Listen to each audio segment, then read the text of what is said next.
What's up, fellas? Today I don't know what channel this video is going to go on, so I'm not saying a particular introduction. I just want to show you my quick and dirty way of how to make a carbide wood turning tool out of a $10 Walmart pry bar. Let me show you everything you're going to need. Of course, as you can see, I am just here in my driveway on my little welding table I've made. This is going to be primarily metalwork, but it's very easy metalwork. We're talking cut, tap, and you're good to go. So first, of course, you're going to need a $10 pry bar. This is a made in USA hyper tough pry bar from Walmart. This is actually a really good quality pry bar as far as tools go, anyways, by itself, but we are going to modify it a little bit to make a quick and dirty carbide turning tool. You're going to need something to cut metal with. I'm going to be using an angle grinder primarily. If you don't have an angle grinder, well, you should go get one, because they're probably one of the most versatile tools in any shop. Or you can use a hacksaw or whatever you got that can cut metal. And then I'm going to be using a couple grinding wheels, but if you only have hand files, that'll work. Just take a little bit longer. And some kind of cheap tap set, because of course we are going to have to tap a hole. So let's go ahead and get started on it. The first thing I want to do is I want to cut off this curve to the pry bar. So I'm going to be taking my angle grinder and hacking that off as straight as possible. I've already made my mark right here to kind of follow this straight line. I'm probably going to cut a little on this side of it and then grind down to it. And just FYI, follow your own safety procedures and guidelines. If you see something I'm doing you're not comfortable with, then don't do it. Been doing this a long time, guys. I know what safety things I should be following. You worry about what safety things you want to follow. Alright, let's cut this sucker. Now I'm probably going to hurt myself.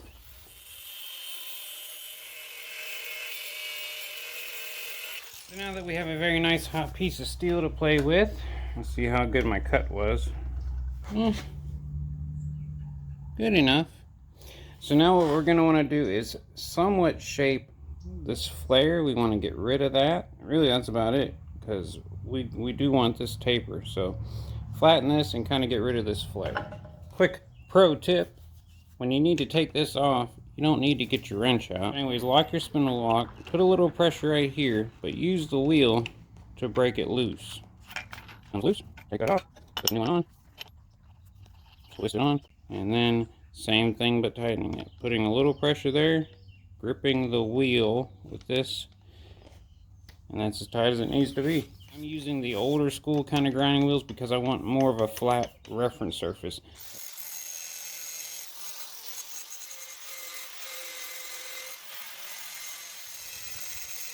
Alright, so now that we got her shaped to our liking and boiling hot, it cut a little bit of a groove here, but you don't have to. From what I can tell, the other one I made, it really doesn't make that big of a difference. You need to make sure that your edges here are narrower than the carbide you're going to use. We'll test that in a little bit. But the next step is, and I want to talk to you about this because I forgot to say it in the beginning, is going to be drilling the hole. Now the problem with that is, the last one I made, this was hardened steel, and this might be chrome vanadium or something that we might have to soften up. So we might need a torch. Won't know till I try to start drilling. We'll figure it out along the way. And it's starting to be nighttime, so if I do need to anneal it, it's no big deal. I'll just get it hot and then go in for the night. We'll finish this up tomorrow. But if you want to get an actual transfer punch to do this, that's fine. If you're that kind of, if you're anal like that.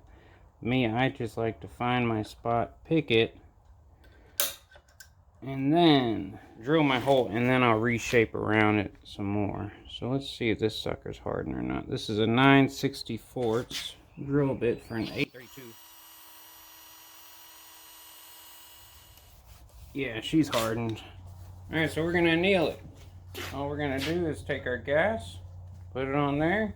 We don't need to anneal the whole thing, just the tip. And we're going to use a magnet to let us know when we lose our magnetism, and that'll let us know we're hot enough.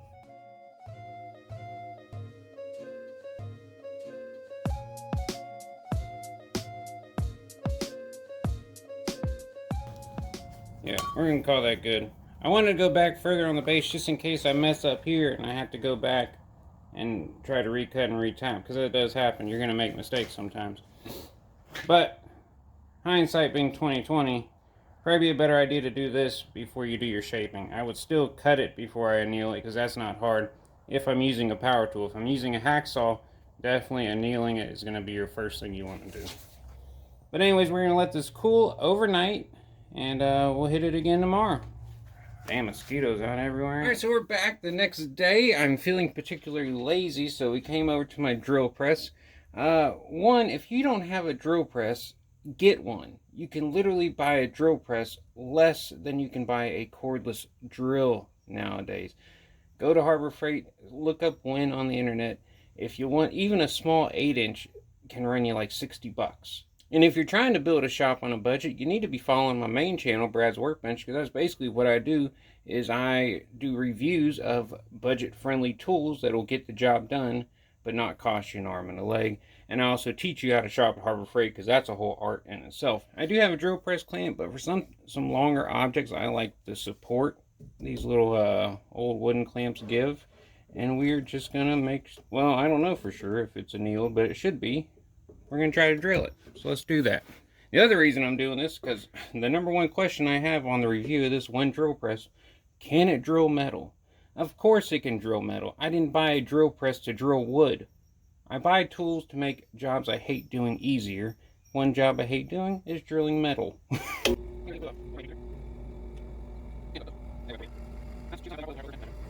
And if I forgot to say, this is a 9/64 to take an 832 tap. It was the closest one I had. I don't have numbered bits.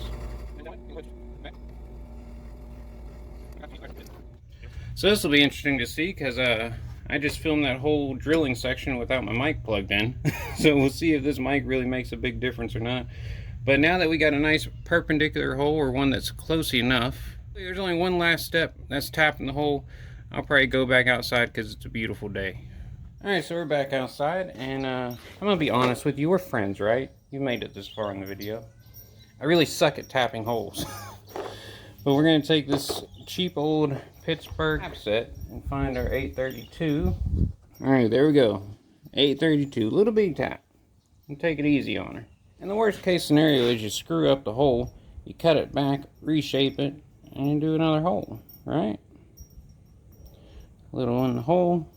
I like to put a little on the tap. This ain't a race. And starting it is always the most important part. You do want to taper tap if you're using a through hole like this. Downward pressure, slowly turning. When the resistance gets too much, turn it back a quarter turn and keep on cutting. You can probably see we just started poking through, so now's where it got nice and easy. We'll still come back with it. Now we're just basically clearing out chips. Not the straightest hole I ever tapped, but it should be good enough. We have a Radius Square Carbide CI1 from Easy Wood, but I also have the same size carbide in a normal non-negative rake. It does come with this little screw, because I don't like using these Allen head screws anyway, so we're not going to use that. We're going to stick with a Phillips. Eventually I'll go to the store and get a tapered one, but this will give you the idea of what we're doing here. We're going to go ahead and set our carbide on. I'm sure you can see I have a little cloth on the bottom, just in case the carbide falls. You don't want it landing on your concrete. Since it's not tapered, I'm just going to kind of eyeball it, and it does still center itself somewhat. Hey guys, I'm kind of holding the camera so you can see what I see.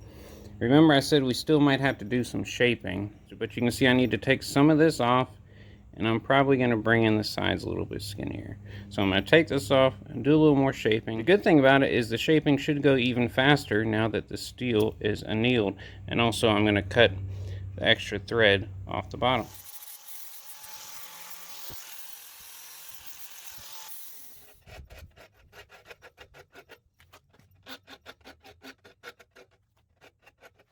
Alright guys, well there she is. She's all finished up. You can kind of see the profile that was cut on it. And you can spend as much time on this as you want to. Went ahead and sheared off that bolt enough. I might still work on that and clean it up a little bit. But we had to come back inside the shop because it's starting to get rainy outside. So I'm not going to use this right this second. If you want to see this in action, just hit subscribe to this channel because you're going to see it in my turning videos coming up. Those of you that have already been with me know that I've already basically used this same concept before, but for a round one, and it's worked good. You've seen this used in the Evil Eye video. But anyways, I hope you enjoyed it. I hope you can see that you can get a quick, easy $10 carbide turning tool. Of course, you got to buy the carbide, and I'll leave links in the description. There are cheaper ways to make this. Of course, you can go to Home Depot, buy a 3-foot length of 1/2-inch stock. I don't know, I've liked this method. It's quick, it's dirty. I got actually a pretty comfortable handle. I like the green one just fine. Also, I like the fact that you get a tool steel rather than just some cheap mild steel. So for 10 bucks, a little grinding and some tapping, I think it's a good deal. And I hope it shows you that sometimes you just got to think outside the box a little bit, and you can make some pretty cool stuff pretty quick. If I wasn't filming, this would probably take me about 2 hours to do, and I'm ready to go. So I hope you enjoyed the little journey with me. Come back for some other videos to see it in action. I'm going to be part of the YouTube cross-channel challenge. First month's challenge is fire, and that project is actually in the pressure pot right now. So until next time, hit that like button, hit that subscribe button down there. We'll holler at you next time. Peace! Fucking dogs. Shut up!